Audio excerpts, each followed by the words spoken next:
¿Quién, Juan Carlos?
Bueno, muy buenas tardes. Una vez más, los chimberos en la chimba. Hoy vamos a tratar el tema que nos hace ver al espejo como peruanos, ¿no? Esto es cómo es nuestra cultura peruana. Aludimos a que, por ejemplo, estamos en pandemia y todavía algunos de nosotros hacemos cola con nuestra caja de cerveza para hacer una fiesta en casa. O invitamos a los amigos a celebrarlo. Y eso es parte de la cultura peruana.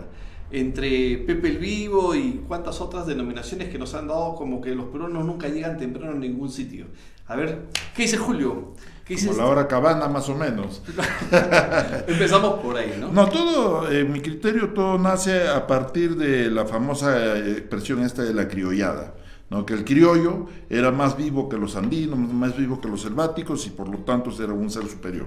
Es un contenido un poco racista, ¿no? Entonces, esto ha generado también hasta cierto punto una rebeldía, ¿no? Y entonces el andino también se vuelve vivo, el andino también empieza a sacarle la vuelta, vivo entre comillas, le empieza a sacar la vuelta a la ley, le empieza a sacar la vuelta al orden establecido.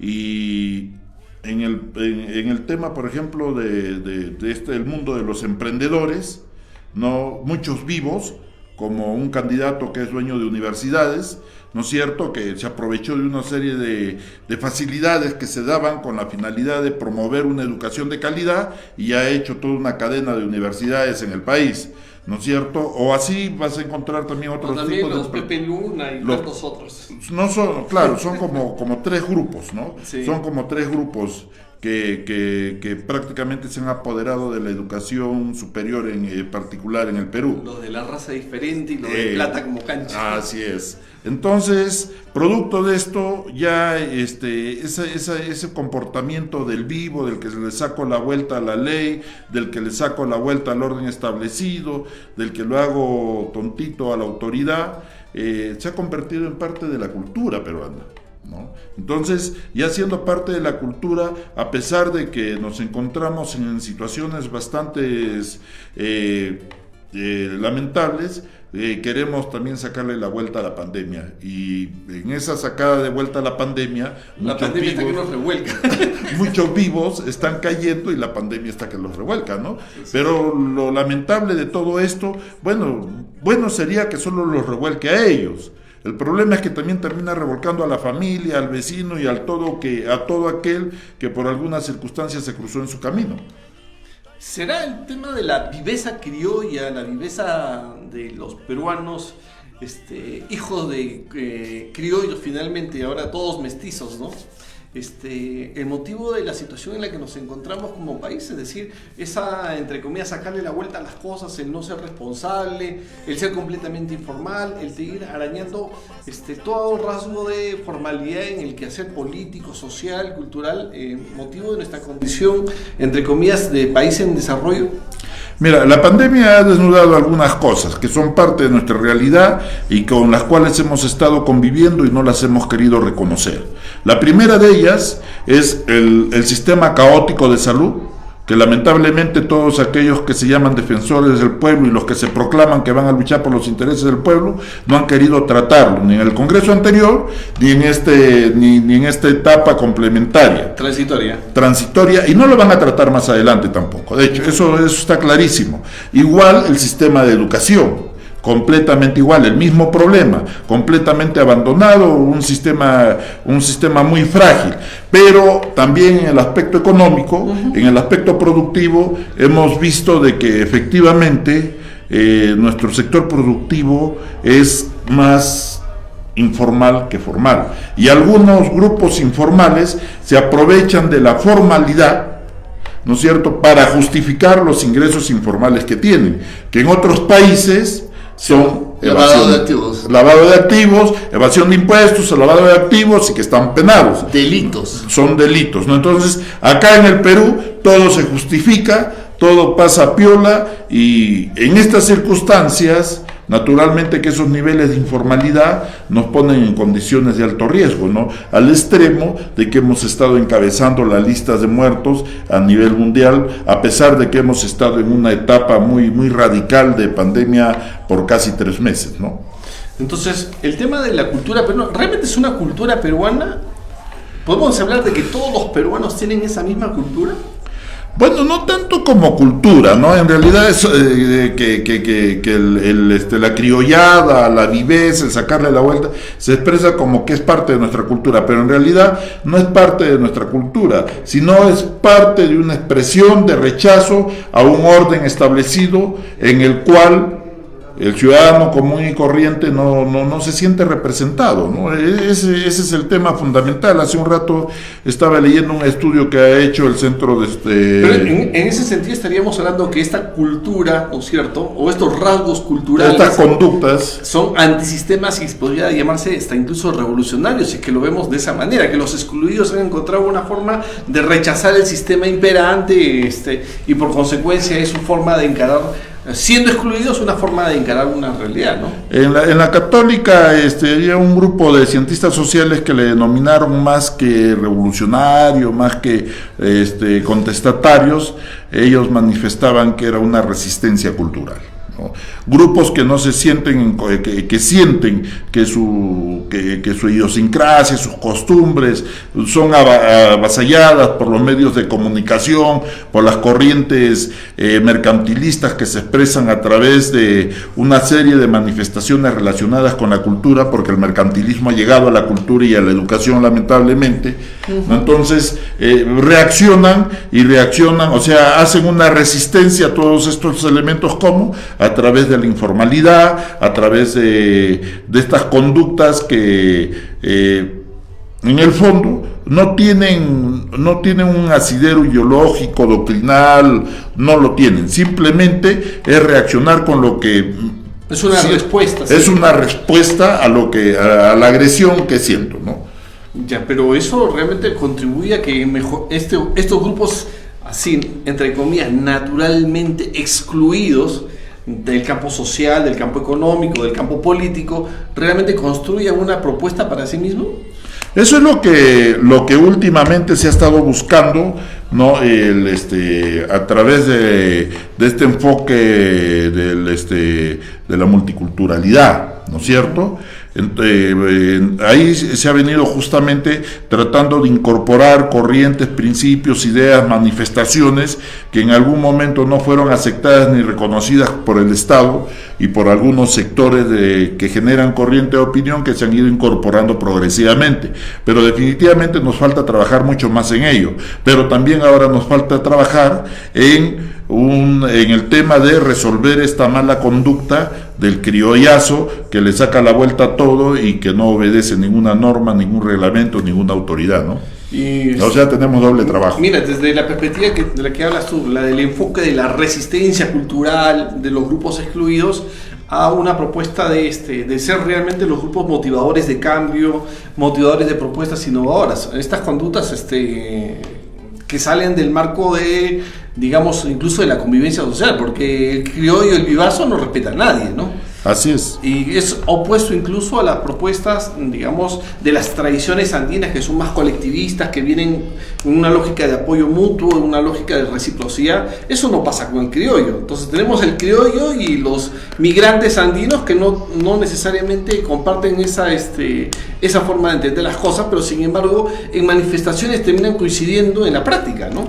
Claro, hasta la década del 90 en realidad había un comportamiento de negación a los propios antecedentes culturales y familiares del hombre andino, ¿no? Tú en Lima, en las grandes ciudades como Arequipa, encontrabas que el migrante joven no asumía conductas, poses, manifestaciones y empezaba a negar sus antecedentes culturales, sus antecedentes sociales.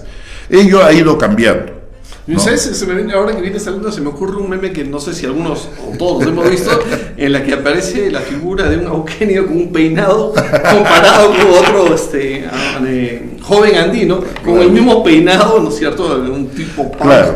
Entonces, pero ello ya a partir de los 90 hacia adelante ha ido cambiando, ¿no? Ya vas a encontrar una mayor cantidad de jóvenes involucrados con el tema de las danzas andinas, con las manifestaciones, con el estudio o la difusión del quechua o de otros idiomas, nativos. Entonces, ya ese comportamiento ha ido cambiando. Lamentablemente, eso es todo un proceso. Entonces no podemos decir que la cultura peruana ha quedado como dentro de la cultura del vivo, heredero de la colonia, ¿no es cierto?, de inicios de la República, sino que en esta parte ya se está modificando. Así es, ya hay sectores importantes fundamentalmente de jóvenes que van construyendo colectivos que empiezan a recuperar una serie de aspectos de nuestras culturas, ¿no? Y que lo vienen promoviendo, lo vienen manifestando. Entonces es gente que ya es, no solo honesta, sino es más sensible también a rechazar estas conductas negativas, la corrupción, etcétera, ¿no? Porque nadie nos va a decir que la corrupción empezó en el 2080, en 1980, no, la corrupción vino desde la época de la colonia, sino que la tolerábamos.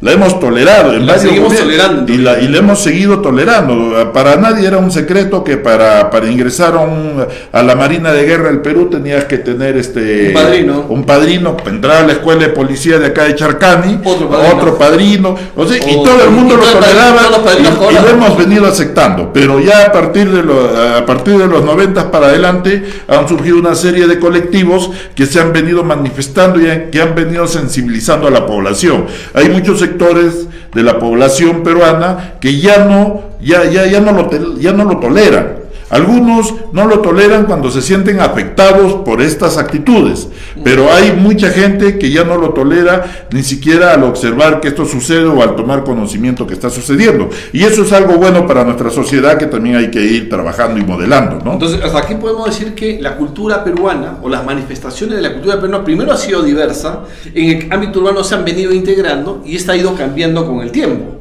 No solamente en expresiones concretas, sino también en patrones culturales. Algunas cosas difíciles de cambiar hasta ahora siguen siendo, entre comillas, el llegar temprano. Eso parece que es imposible para los peruanos. Más cuando hemos tenido gobernantes que era justamente el incumplimiento de los horarios eran su patrón principal, su cliché, su presentación. Su presentación por la cabana. Así es. Pero también está el tema, no solamente es el tema de la hora, es el tema de la responsabilidad, es el compartir. Porque parte también de la cultura de plano a veces es echarle la culpa al otro, ¿no? Y lo vemos en el caso de la política. El otro es el responsable y yo no tengo nada que ver. Y siempre nos jugamos con ese tipo de cosas, ¿no? Claro, pero eso también está sujeto a otros elementos que no podemos perder de vista. A ver. Tenemos, por un lado, el incumplimiento se justifica.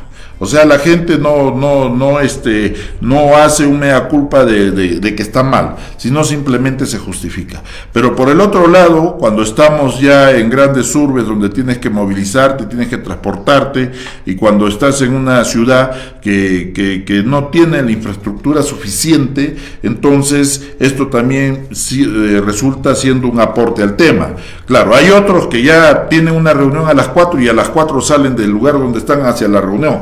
eso ya es una conducta completamente deplorable, ¿no? Pero hay otros que también constantemente se ven afectados por el tema de cómo te mueves en la ciudad, ¿no? Tenemos nuestras ciudades, no tienen un plan de movilidad social, de movilidad urbana, que es diferente a poner carros, claro, ¿no es cierto? Ninguna de las ciudades del Perú tiene. Hemos estado trabajando hasta el año 2019 un proyecto, una propuesta de movilidad urbana, un proyecto de ley que debería ser una herramienta fundamental, así como el estudio de impacto ambiental, como el estudio de impacto social que deben de tener todas las obras de infraestructura pública, también deberían tener un estudio de movilidad urbana, porque si no, para ponerte un ejemplo nada más, ¿cómo se ha permitido que se construya la Universidad San Pablo acá en Arequipa en el lugar que está?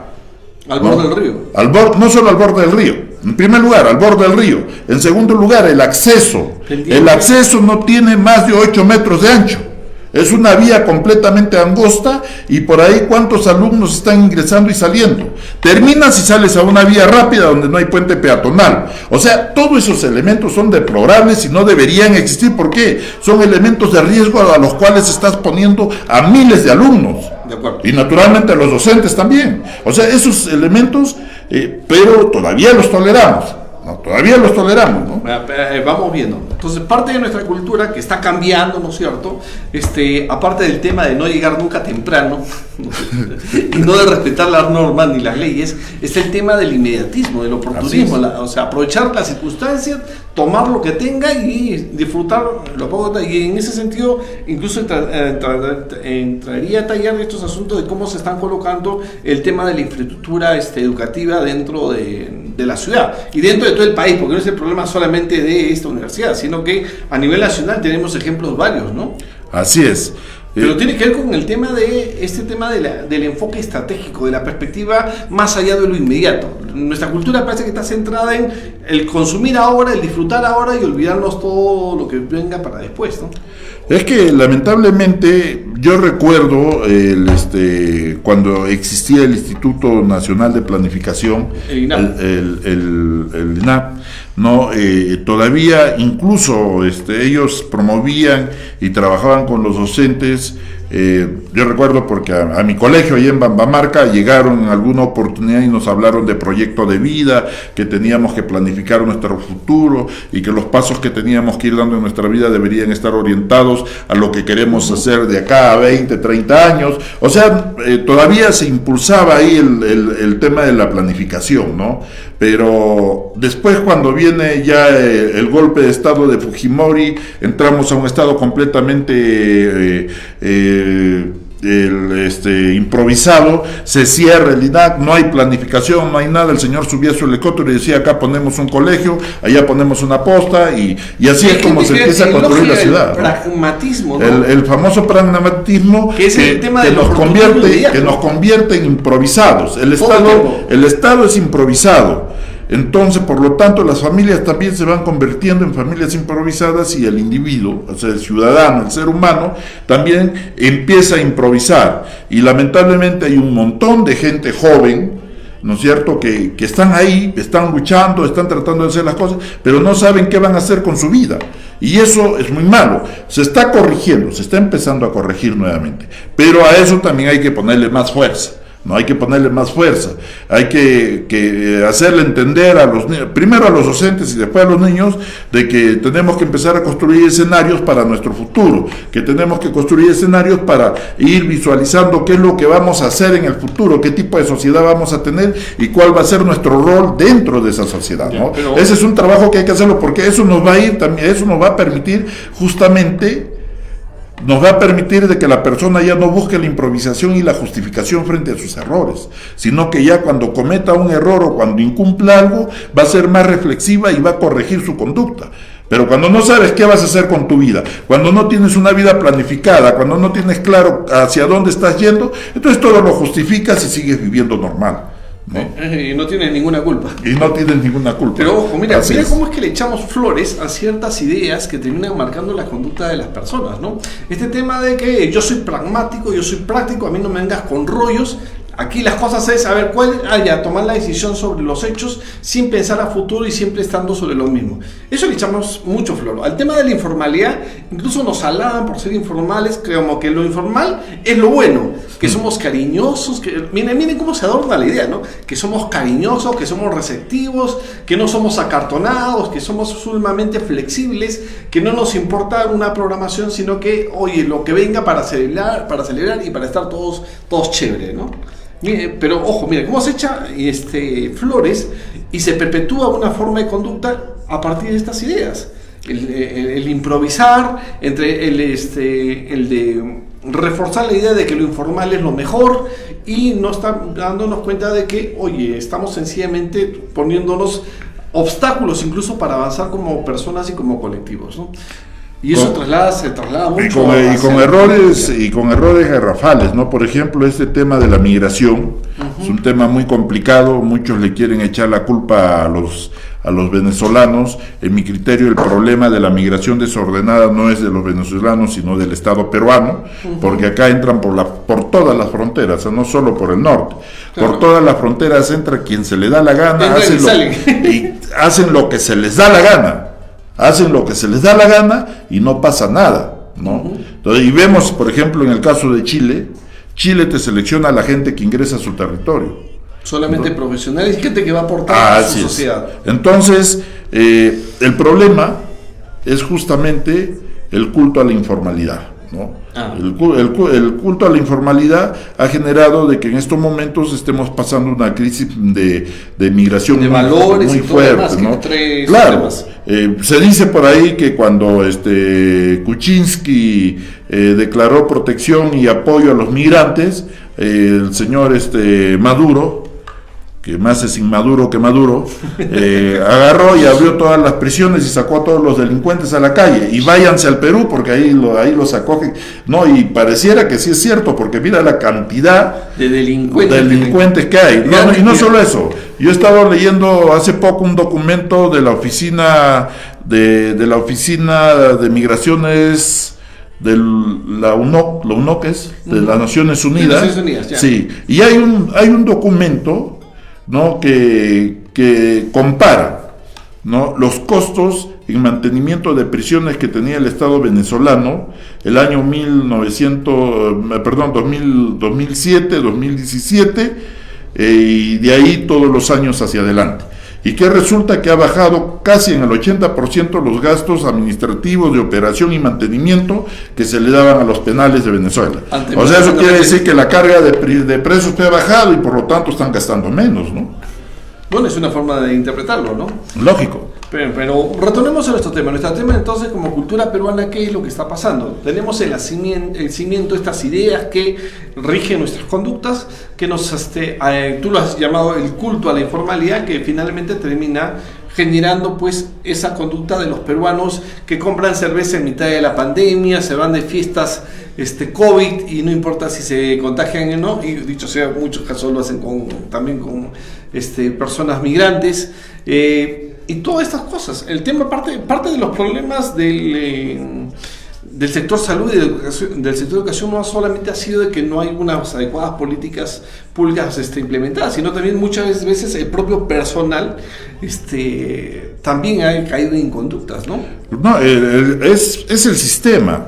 Mira, por ejemplo, justo ayer conversaba con una persona, ¿no? Y me decía, los especialistas del Hospital Nacional del Seguro, ¿no?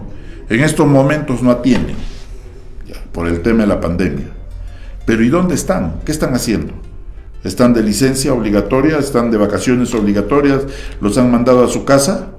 No. Pero lo cierto es que algunos de ellos sí están trabajando en clínicas particulares. Entonces, ¿qué está sucediendo? Al asegurado no lo está atendiendo. Y está cobrando. Pero, si tú quieres, ándate a tal clínica y ahí sí te atiendo. Entonces, eso es parte del sistema. No, es parte del sistema, es parte de los controles establecidos en las mismas instituciones y a veces también la tolerancia que hay por parte de los directivos que permiten que estas cosas se den, ¿no? Ya el año pasado se está puesto en el Ministerio de Salud todo un escándalo, fue motivo de la caída de una ministra incluso, ¿no es cierto?, de una ministra de salud, pero en salud, o sea, en la seguridad social, el tema todavía sigue dándose y los enfermos crónicos que están asegurados no tienen la posibilidad de atenderse como debería de ser, ¿no? Te dan una programación de consulta por teléfono y te salen llamando a las 8 de la noche. ¿Qué pasó? ¿El médico por qué te llama a las 8 de la noche? ¿No te pudo llamar a la hora de trabajo? Si es que estaba en su centro de trabajo. Entonces, hay todos esos problemas, ¿no? Que son parte también de la viveza criolla, que son parte de esa cultura peruana. De esa cultura que yo me resisto a llamarle cultura peruana. O cultura ciudadana, entre comillas. Pero también es el sistema. Es el sistema porque tenemos una constitución que no te garantiza calidad de salud para los peruanos, tenemos una constitución que no te garantiza la calidad de educación obligatoria para todos los peruanos. Entonces dice que en el Perú hay solo libertad de educación, o sea, te pueden enseñar lo que se les dé la gana y eso sí está establecido, pero no se garantiza la educación para los que realmente no tienen condiciones de llegar a tener una educación de calidad. Entonces es parte de la conducta, pero es parte también de lo que tenemos establecido como un marco jurídico del propio Estado peruano, que se tiene que cambiar. En todo caso, veamos que la cultura peruana no es un tema aislado, es un tema que involucra todas las dimensiones de la vida social, que se expresa en las conductas de las personas y de las instituciones. Es un tema transversal en realidad. Transversal. Entonces, si nosotros nos ubicamos, por ejemplo, antes de los 80, ¿no es cierto?, que dio luego origen a la Constitución del 79, ¿ya? Tendríamos un conjunto de ideas que eran diferentes a las que marcaron la Constitución del 93 y que marcaron también la conducta de la gente. O sea, antes se había una apuesta más por el tema de respaldar el tema social, la participación del Estado, la responsabilidad frente al Estado, frente a todos estos servicios públicos como la salud, la educación, de una manera mucho más definida, que con la Constitución del 93 esa lógica cambió. ¿No es cierto? Claro. Pero mira que es un conjunto de ideas que están internalizadas en la sociedad y en los colectivos políticos que terminan traduciéndolo en leyes. ¿Ya? Ahora, ¿qué nos viene de ahora? Si vemos esa proyección, ¿no? Yo les recomiendo a todos los amigos que nos siguen sábado a sábado que se bajen, porque ahora no es un problema, que se bajen la Constitución del 78 y que se bajen la Constitución del 2003 y que comparen desde el preámbulo, ¿no? El preámbulo de la Constitución del 78 te hace todo un desarrollo, empezando desde el concepto del hombre como elemento supremo de protección por el Estado. Desde ahí, sí. te hace todo en el preámbulo, y te explica cómo es que el Estado debe asumir el rol de protección a la sociedad, a la familia, garantizar la educación, garantizar la salud, etcétera, etcétera. En el preámbulo de la Constitución del 2003, ¿qué hay? Solo hay una expresión clara de proteger los intereses privados y chao, nada más. Entonces, ya se tiene, desde ahí ya está clarísimo cuál es el rol de cada uno de estos instrumentos legales, ¿no? Entonces, esas cosas son las que nos han dado como resultado lo que estamos viviendo actualmente. O sea, no es solo la conducta, el comportamiento de la persona, sino también es el marco legal en el que estamos viviendo, cómo es que las autoridades, desde el presidente de la República hasta el último funcionario, está encasillado para tomar sus decisiones y para poder hacer lo que le corresponde como autoridad o como funcionario público, ¿no es cierto? Entonces, los resultados son esos, amigo. Eso es lo que estamos viviendo. Ahora, ¿queremos corregirlo? Sí tenemos que corregirlo. ¿Cómo lo vamos a corregir? Esa es la gran tarea. ¿Le creemos a los que dicen que van a cambiar el país, que van a hacer, que no van a hacer? ¿O le creemos a Hernando de Soto con el tema del pacto social? ¿O le creemos a los que andan gritando por ahí nueva constitución y cuando le preguntas qué es lo que va a cambiar de la constitución, dicen, no, hay que hacerlo todo. ¿Pero todo en función de qué? ¿Bajo qué criterio? ¿Bajo qué enfoque social? ¿Bajo qué principio? Eso sí no saben, solo gritan que quieren nueva constitución. Y si vamos a ir a hacer un nuevo pacto social, una nueva constitución, solo con esa idea de que tenemos que tener nueva constitución y no tener el resto claro, entonces vamos a estar en más de lo mismo, ¿no? Yo pregunto si es que estarán dadas las condiciones como para que este conjunto de ideas que finalmente se traducen en este contrato social o este pacto social que llamamos constitución, están dadas, ¿no? Estas condiciones como para modificar. Porque, ojo, lo primero que se cuestiona es que los resultados de la constitución del 93 a la fecha ha dado buenos resultados en el marco económico. Hay estabilidad económica, hay condiciones para que las personas puedan invertir y hacerse de una perspectiva de desarrollo económico, personal, familiar, ¿no es cierto?, que no daba mucho énfasis o lo permitía mucho la Constitución del 79, ¿no? Pero está claro, es cierto, nadie niega de que la Constitución neoliberal que nos dejó Fujimori es una Constitución que ha permitido el crecimiento económico del país. Eso es cierto, eso nadie lo va a negar. Y que debemos buscar la forma de que se mantenga ese crecimiento económico, también estamos completamente de acuerdo. Pero en lo que nos toca poner nuestro esfuerzo y nuestra cota es en hacer cómo hacemos para que ese crecimiento económico se convierta en desarrollo humano, se convierta en desarrollo social en el Perú. Ese es el problema.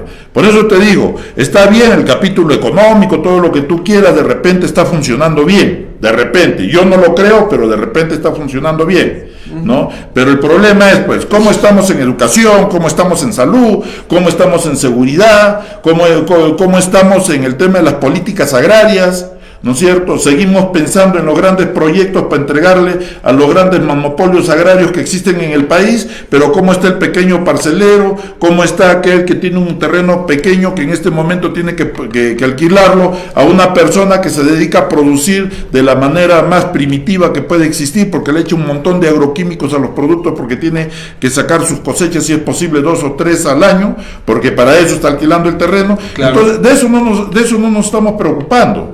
Nos estamos preocupando de medir cómo están las exportaciones, cómo está el Producto Bruto Interno, ¿no? Pero eso no es todo. ¿Y cómo está el Producto Bruto que hay en la educación? ¿No? Eso no se está midiendo. De acuerdo. Porque, ojo, mire, el tema, ¿qué tan relevante es el tema de discutir el tema del Estado y la educación en un contexto de hablar de cultura peruana? Y yo creo que es altamente relevante por cuanto la educación termina ahí estableciendo las pautas sobre el cual va a ser, digamos así, el diseño de sociedad y de ciudadanos que queremos tener. Ahora, el detalle es que me imagino que parte de la gran discusión es qué tan grande queremos el Estado, qué tan influyente queremos en la sociedad. Y la tendencia ha sido a que se minimiza el Estado, ¿no es cierto?, entre la Constitución del 79 y la del 93, para dejarle más amplitud a las libertades individuales. Y los individuos cada vez más rechazan una presión de parte del Estado. Y dentro del marco de la cultura que tenemos, que es informal y todo, que no quiere controles y que rechaza los controles, presumo, ¿no?, es un tema todavía a validarlo de una manera mucho más objetiva, más, digamos, cientista si se quiere, es que se aceptaría una modificación de la Constitución en la lógica de hacer de un Estado mucho más fuerte, mucho más coercitivo para imponer sus medidas, por ejemplo, ¿no? Pero, a ver, efectivamente, se reduce el Estado para darle más posibilidad al rol del mercado, ¿no es cierto? Porque esa es la verdad, ahí está claro el concepto, ¿no? Entonces, pero después, ¿qué va sucediendo? Que el Estado es tan pequeño que no hace lo que tiene que hacer. No solo eso, sino que se ha tenido que ir parchando ese criterio, porque se han hecho los organismos, los INERMIN, y todos los OSI que existen ahorita en el Perú, las entidades supervisoras, que son como 12. ¿Por qué? Porque se dieron cuenta y la realidad nos demostró de que no existe el libre mercado como una forma justa de convivencia en el mundo. Entonces, ¿qué han tenido que hacer? Han tenido que seguir o empezar a crear los organismos supervisores para poder establecer los equilibrios, ¿no es cierto? Pero eso es completamente relativo. Hasta la misma famosa OEPA es completamente relativo. Porque en primer lugar, para resolver un problema se demoran de 3 a 4 años. Y para entonces... No, por ejemplo, para la concertación de las farmacias, ¿en cuánto tiempo sacaron la resolución? Para la concertación que hubo de los precios del servicio telefónico, se demoraron después de 3, 4 años. Así es. ¿Y qué sucede? Lo peor de todo es que multan, y esa plata, ¿dónde va? No sé, ¿a dónde va? Esa plata va a los organismos que aplican la multa. Ni siquiera se usa para resarcir los daños que se ha ocasionado, ni siquiera para resarcir los daños que se ha ocasionado al ciudadano cuando ha sido agredido por esta forma de comportamiento que tienen las empresas en este famoso mercado abierto. No, lo mismo pasa, por ejemplo, cuando se sanciona a una empresa minera. Sancionan a la empresa minera. Le dan la sanción, el dinero va pero no al ente sancionador. ¿Y sabes qué? No se pone un sol para resarcir los daños ambientales que se han ocasionado en el territorio. Pero estamos hablando entonces que el individuo se comporta tan anárquicamente como los grandes referentes en materia empresarial, como en materia institucional. Así es, así es. O sea, finalmente esta llamada cultura peruana no solamente la vive el individuo, sino la vive el gran empresario, el microempresario, y el político incluso. Claro, ¿no? Por eso es que te decía que las empresas usan la formalidad, ¿no es cierto?, para justificar sus actitudes y sus conductas informales o agresivas ante el propio mercado.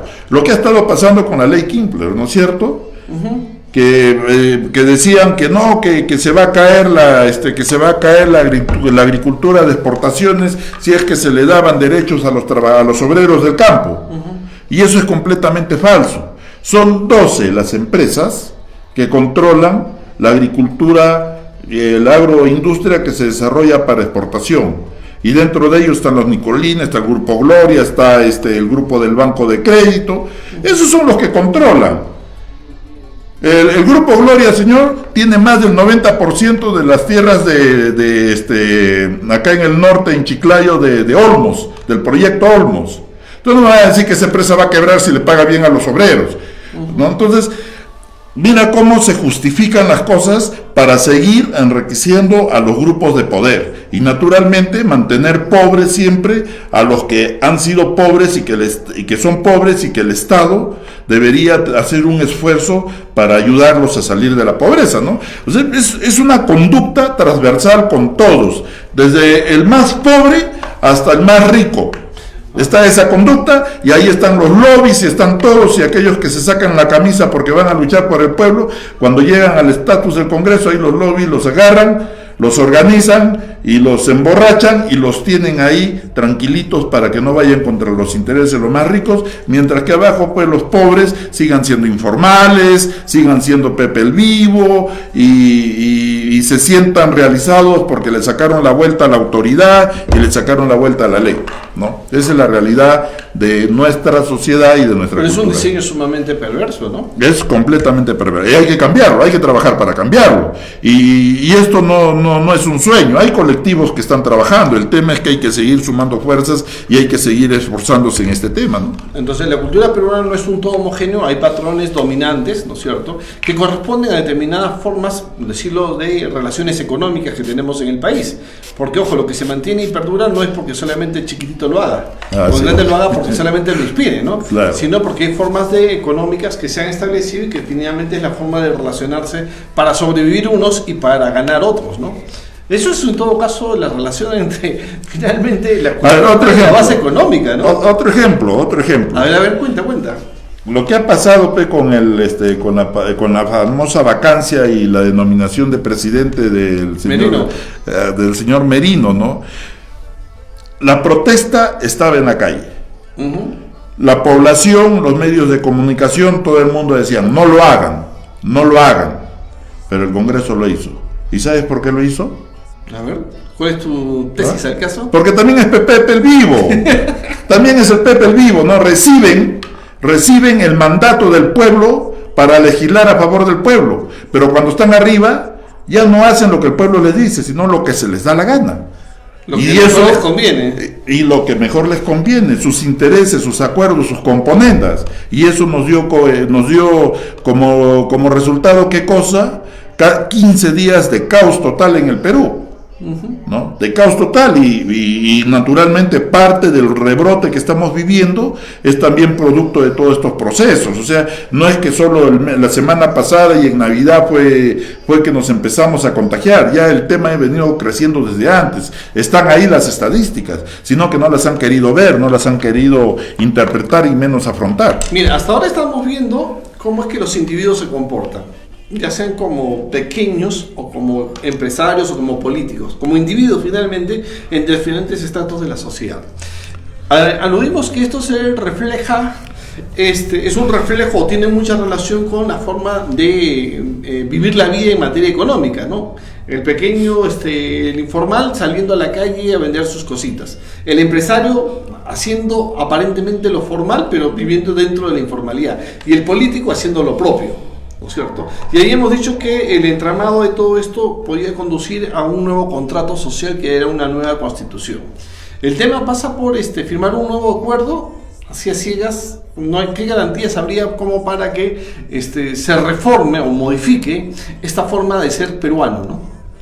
Claro, mira, el nuevo contrato social o el pacto social que se construya tiene que ser no un trabajo de un grupo que recibe, en este caso, que va a recibir el voto del pueblo. ¿Por qué? Porque de los candidatos que tú tienes, ¿quiénes te están hablando realmente de hacer la refundación de la República? ¿Qué es lo que necesitamos en este momento? Nadie, no lo entienden, simplemente lo que quieren es sentarse en su curul. ¿Para qué? No sabemos, pero para que lo que deberían estar, nadie lo dice. Entonces, ¿qué es lo que nos toca? Lo que nos toca es empezar a construir desde las mismas bases del Estado, o sea, desde la sociedad civil, una propuesta, ¿no es cierto?, de pacto social que nos lleve ahora en el Bicentenario a cambiar las condiciones jurídicas que tiene el Estado peruano para empezar a corregir todas las taras de las que hemos estado hablando hasta el momento. Ahí habría una necesidad,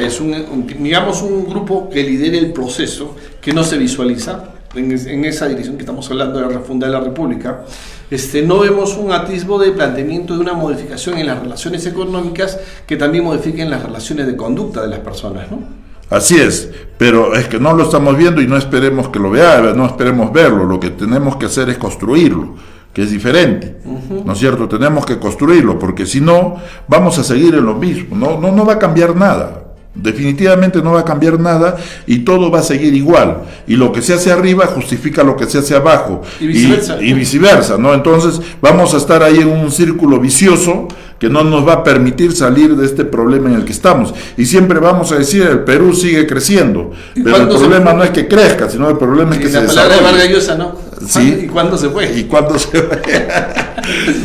Entonces, esos son los problemas, eso es lo que tenemos, ¿no? Y eso nos da como resultado lo que estamos viviendo ahora, ¿no? Y ¿cuál es el llamado en todo caso que tendríamos que hacernos todos los peruanos de cara a refundar la República? Mira, lo que necesita, en mi criterio, ¿no? Hay otros criterios también, ¿no? En mi criterio lo que necesitamos es empezar a impulsar todo un diálogo a nivel de las bases estructuradas, de las bases organizadas existentes, donde tienen que entrar también los grupos étnicos, tienen que entrar los movimientos culturales, y tienen que entrar también los que hacen política, pero los que desarrollan política, no los que viven de la política, ¿no es cierto? Los politiqueros, ¿no? ¿Para qué? Para empezar a ponernos de acuerdo sobre temas concretos.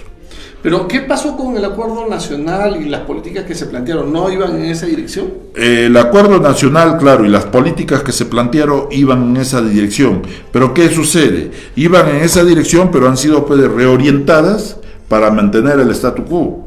O sea, han sido reorientadas para mantener lo que la Constitución neoliberal ha establecido y los intereses económicos están exigiendo. Para eso nada más ha servido, porque ¿para qué más ha servido?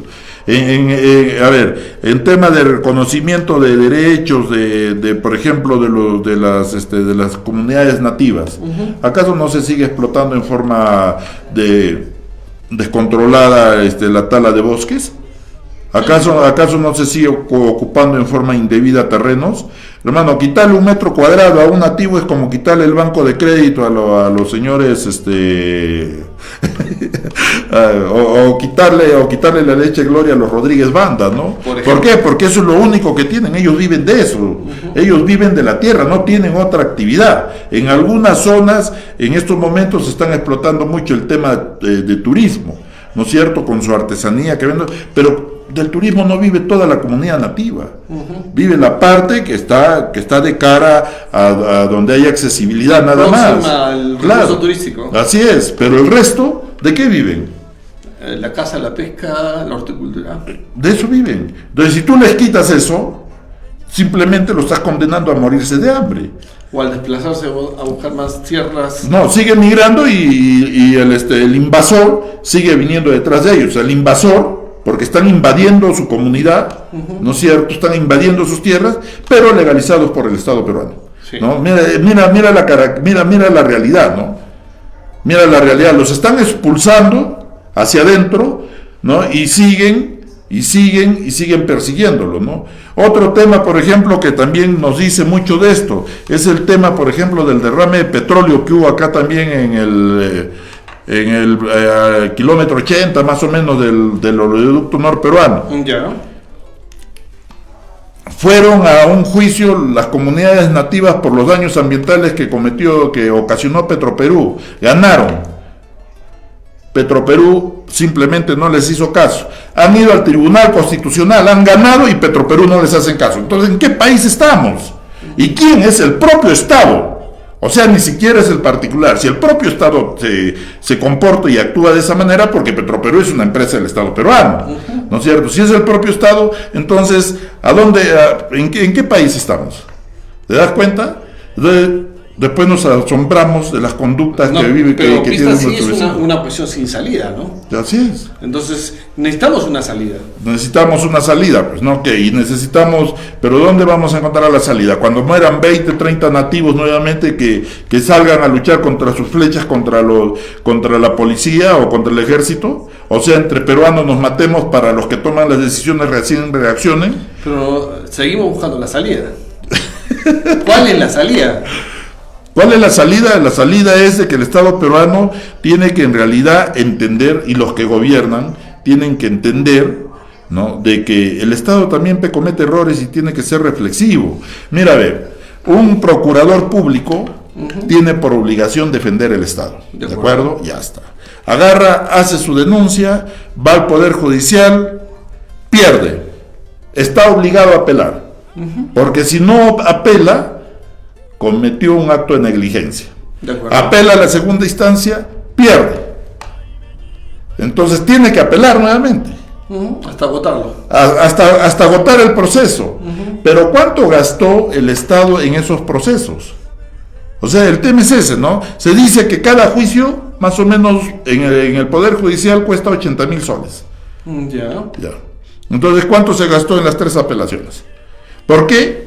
Porque el Estado es indolente. Si te están ganando, pues ya tienes que aceptarlo. No tienes por qué obligarlo al procurador que siga apelándolo y siga defendiendo lo indefendible. No, es increíble, pero ese es el Estado peruano.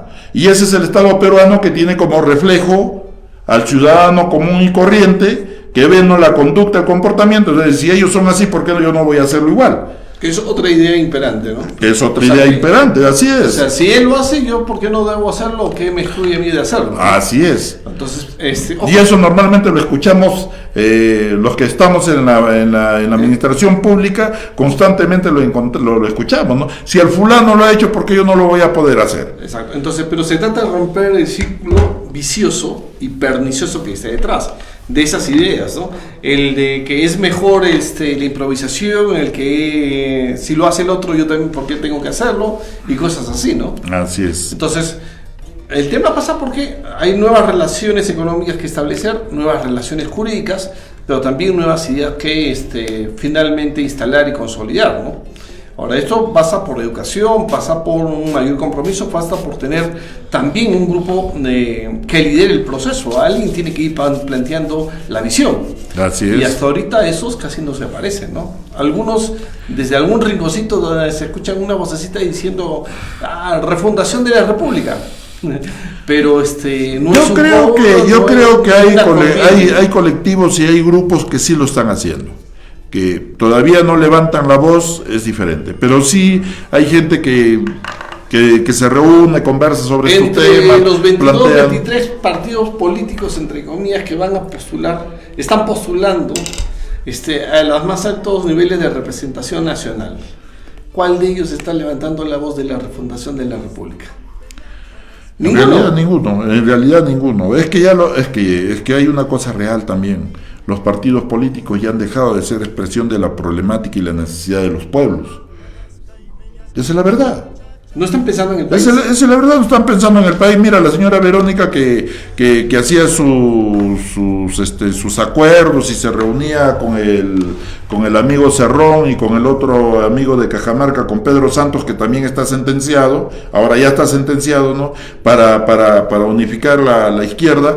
Como ambos lo sentenciaron y se quedó sin piso, entonces ¿qué ha hecho? Se ha ido donde llegó Decimo para que le dé la posibilidad de ser candidata.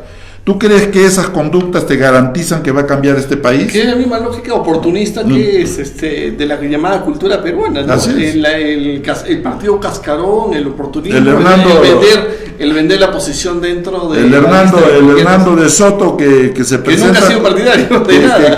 Que nunca ha sido partidario de nada y que se presenta con un partido político que en el momento de la conferencia de prensa no sabía ni el nombre.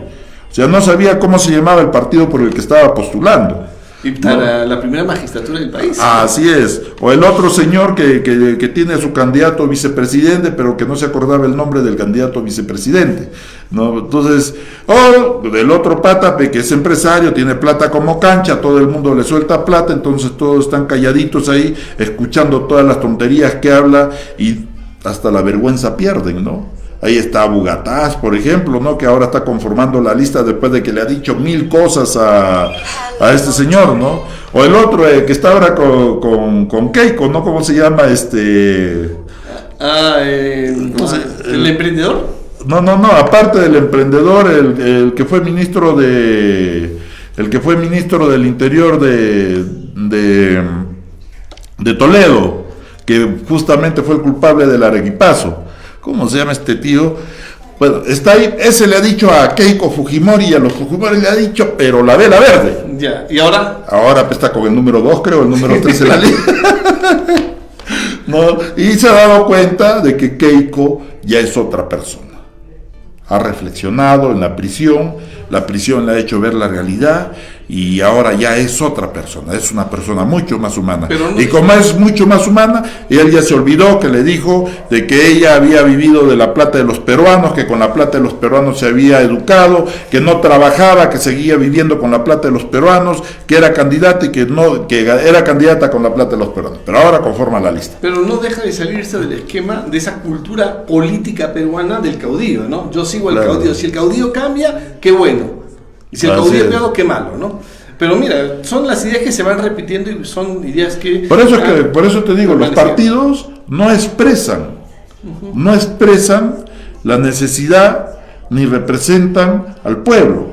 Son cascarones que en época electoral se ensamblan para poder acceder al poder, nada más, no es otra cosa. Pero lo que queremos dar cuenta a la gente que nos está viendo es que todo eso configura lo que llamamos la cultura peruana. Desde la informalidad para llegar tarde, a Pepe el Vivo, la cultura combi, hasta esta cultura política, pues, caudillista, patrimonialista que tenemos. Así es. Y que en definitiva no podemos seguir así, hay que modificarla, hay que cambiarla. Estamos hablando de refundar la República, la posibilidad de un nuevo pacto social, pero también necesitamos nuevos liderazgos que definitivamente no los encontramos en el actual catálogo de organizaciones políticas que se están presentando a elecciones generales en estos momentos, ¿no? Así es. Bueno, es lo que tenemos. Es lo que tenemos, ¿no? Y es con lo que tenemos que lidiar y es ahí están los compromisos que tenemos que asumir si es que realmente consideramos que vamos a cumplir un rol ciudadano en nuestro país, ¿no? ¿Qué le diríamos a los ciudadanos que nos ven y que comparten con nuestra idea de que estas cosas deben cambiar? ¿Por dónde deberían ir nuestros amigos que nos ven sobre este tema? ¿Qué es lo que deberían hacer a criterio tuyo? A mi criterio, lo primero que deberían hacer lo primero que deberían hacer es reflexionar sobre el problema. En segundo lugar, empezar a esbozar las propuestas, porque nunca las propuestas están desubicadas. Desubicados son aquellos que callan y que con la cabeza agachada están tratando de acceder al poder para enriquecerse. Esos son los que están desubicados.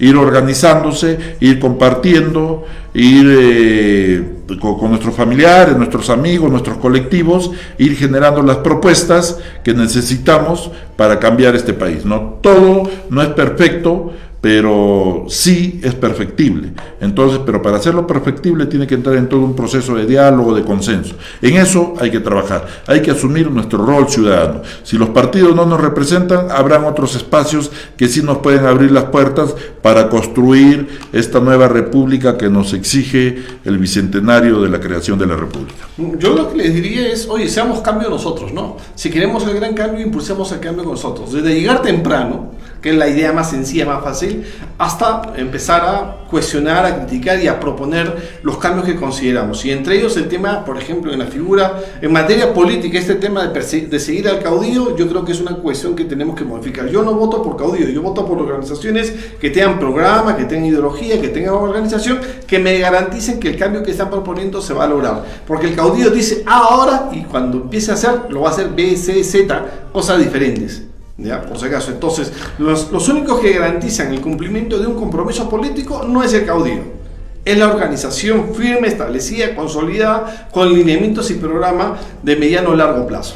Lo otro es el tema de no vivir del oportunismo, de aprovechar. Me encontré 5 soles, me lo chepo y me lo guardo. No, el tema es hay que respetar también a los otros y hacer pues que en conjuntos reforcemos la confianza en que nos necesitamos para vivir todos mejor, ¿no?